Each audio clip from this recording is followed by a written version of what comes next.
So what I decided to do here on social media now is to share my own personal story of my motherhood journey. And now that I can look back, what are the things that I would consider were like red flags or signs or symptoms of my son having autism. Just to start off with my pregnancy, I was considered advanced maternal age. So if you've ever seen that AMA on your medical record, it means that you are considered older for pregnancy, and so there are certain precautions. You may need to see like a high-risk doctor. For the most part, my pregnancy was like really smooth sailing. At the end, at the last trimester, had to follow up with a high-risk doctor because there were some abnormalities found on my son's ultrasounds, and the abnormalities that they have found when I was just with my regular gynecologist was that they had seen something like in the cardiac region, so the heart region. They couldn't really explain what it was, and because of that they asked me to start seeing a high-risk doctor so that they could do like more in-depth ultrasound. So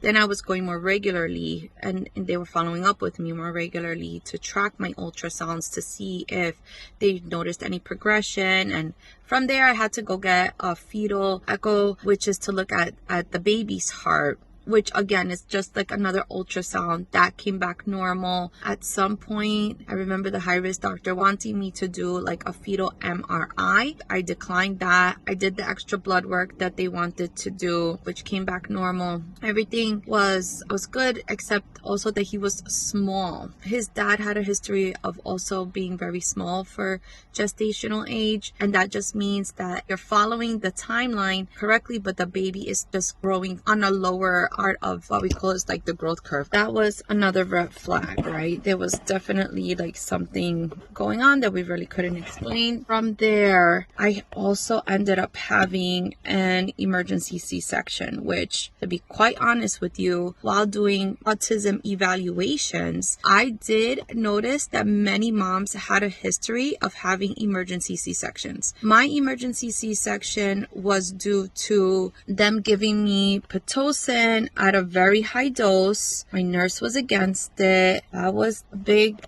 deal because he started it at such a high dose. I ended up having a ruptured placenta. My son's heart rate dropped down to the 30s, and they ran me into the OR and performed an emergency C-section. At that point, I got him out really quick. I was really happy. He was screaming, crying. I was really happy. It's a good sign for a pediatrician. Then I had this ruptured placenta.